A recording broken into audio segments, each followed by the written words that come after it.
For 10 years, my wife's family mocked me as a charity case. But when I got rich, they forgot about the prenup, so I unzipped my bag at dinner, and what I revealed left them absolutely speechless. I never thought I'd be the one sitting at a table full of people who once looked at me like I was nothing, and leaving them completely speechless. But that's exactly what happened, and it all started over a decade ago. Back then, I had just dropped out of graduate school. I was working 2 part-time jobs, trying to keep my head above water, and putting every spare minute into a business idea I believed in. I met my wife around that time. She was kind, supportive, and way out of my league according to her family. They were upper middle class, conservative, and very proud of their status. They didn't hide their feelings about me. Her father introduced me as the guy who's still trying to figure things out, like I was some kind of long-term charity project. Her uncle, a corporate lawyer, loved to joke that I must have won the sympathy lottery. Her mother was politely cold, always smiling with her mouth, but never with her eyes, and she rarely spoke to me unless my wife was right there. The worst part? They acted like my wife had married down, like she took in a stray dog. Her sister even asked me once if I felt bad living off someone else's kindness. That's where the nickname came from. The charity case started as a joke among them, but it stuck. For 10 years, every family gathering came with subtle digs, eye rolls, and condescending smiles every time I tried to contribute to anything. My wife always backed me up, at least in private. But in public, she let too many of those moments slide. Instead of pushing back, I kept my head down and focused on building my business. It wasn't easy. I failed twice. I nearly went broke. We lived a very simple life for years. No vacations, no fancy meals, no luxuries. Just hard work, late nights, and a lot of hope. But then my third business hit. And when it hit, it took off fast. Within 3 years, we went from living paycheck to becoming multimillionaires. It wasn't instant, but it was fast enough to shock everyone. Suddenly, the same family that called me dead weight was complimenting my business sense and asking for advice. They started texting me random business ideas, asking me to look at investment opportunities. But what really turned their heads was the house we bought. It was a mansion compared to what they were used to, a place that made her parents' home look like a starter condo. That's when the shift happened. They went from polite dismissiveness to sudden interest. Her mother wanted to visit. Her sister was asking questions about the market. Her uncle? Well, he was plotting something bigger. It started with her mom asking if we had ever actually signed a prenup. Funny thing is, we did. At the very beginning of our marriage, I insisted on one. It wasn't romantic, but it was smart. I had seen too many friends get burned. Back then, nobody objected, probably because I was broke, and they thought I had nothing worth protecting. Now they suddenly didn't remember signing anything. Her sister called the prenup a bit extreme. Her uncle, the lawyer, started bringing up legal details casually over dinner. Things like how contracts age and how family agreements can be revisited when circumstances change. I knew what was coming. So when they invited us over for a family dinner to clear the air, I agreed. But I was ready. I packed a bag, printed out the documents, and added a few surprises. They thought they were going to ambush me, but I had been waiting 10 years for this. The night of the dinner, we drove to her parents' home, the same place where I once felt unwelcome for asking for a second helping at dinner. Her dad greeted us like a politician, warm smile, firm handshake, no real warmth. Her mom gave me the same tight-lipped smile she always did. Her sister and brother-in-law were already there, dressed like they were hosting a charity gala. And her uncle? He brought a briefcase. That was all the proof I needed that this wasn't about clearing the air. This was an ambush. We sat down, and nobody touched their drinks. Her dad tried to make small talk. The weather, the house, the garden. Her uncle stayed quiet, just watching me. I let them go through their motions. I knew the script. Then, as if on cue, her uncle leaned forward and said something like, I think there's been some confusion over the years about that prenup. It might be best for everyone if we took another look. Circumstances have changed after all. He spoke calmly, like it was just a suggestion. But his eyes gave him away. This was a power play.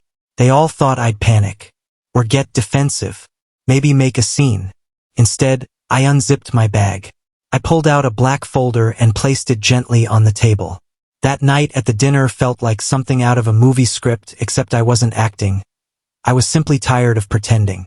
As soon as we stepped through the front door, I felt that familiar weight in my chest return. The same house where I was once looked at like a poor decision, the same living room where I'd sat quietly as they talked over me, was now dressed in linen napkins and expensive china, like that could cover up what was about to happen. Her uncle was already sitting at the end of the table with his briefcase neatly propped beside him, as if that was normal for family dinners.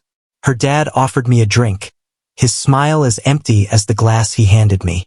I politely declined, already knowing what this night was truly about. They started with small talk, trying to disguise the tension, but I knew better.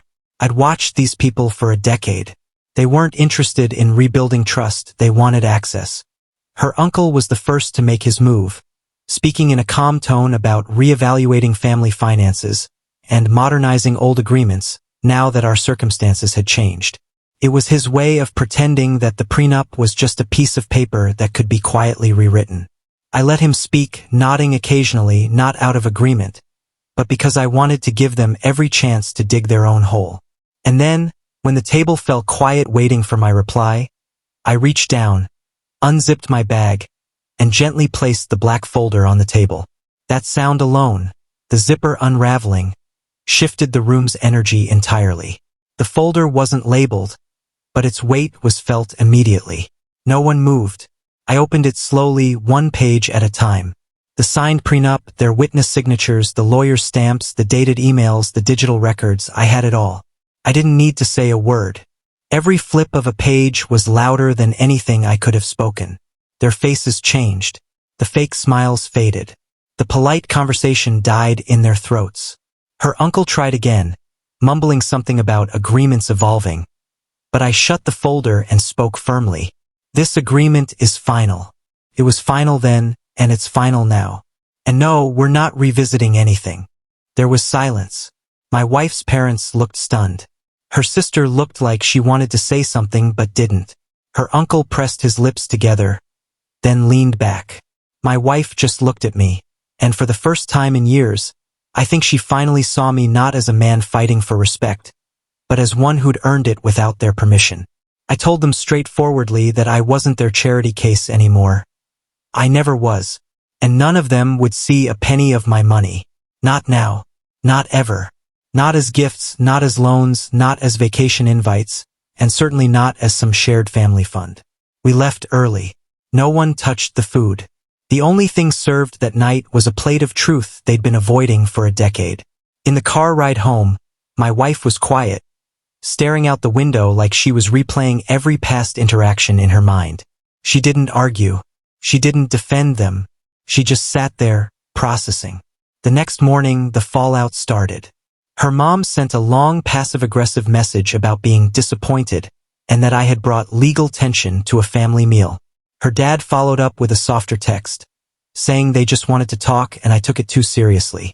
Her sister tried guilt-tripping me in the group chat, calling me paranoid and cold. None of them addressed what they had tried to do. None apologized. My wife didn't respond to any of them. She took a day to herself, then sat me down.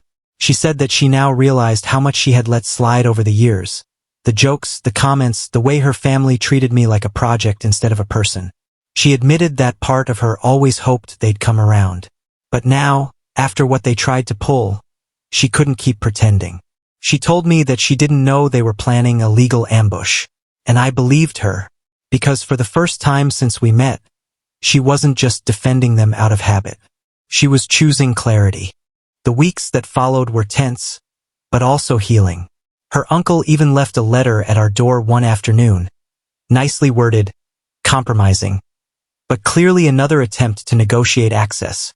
I handed it straight to my lawyer, who drafted a clean, cold response warning them that any further attempts to interfere with our legal agreements would result in immediate legal action. After that, the noise stopped.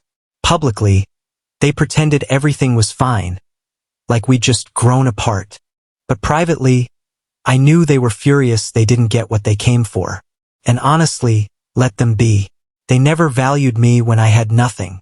And now that I had something, they only resented that it wasn't theirs. My wife started therapy. She said she had spent too long letting them treat her like a translator between their condescension and my humanity. She wanted to break that pattern, and I respected her even more for it. We slowly pulled away from her family. No dramatic farewell. No big goodbye message. Just distance.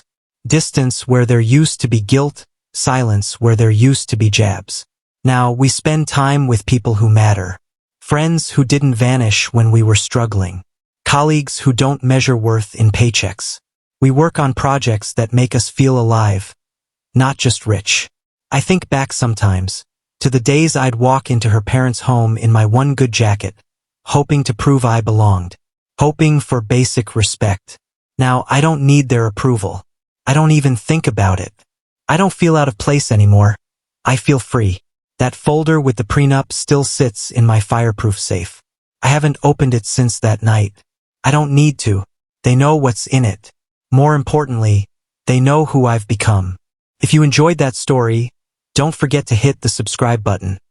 I'm trying to hit 1,000 subscribers and every single one of you helps. Appreciate you.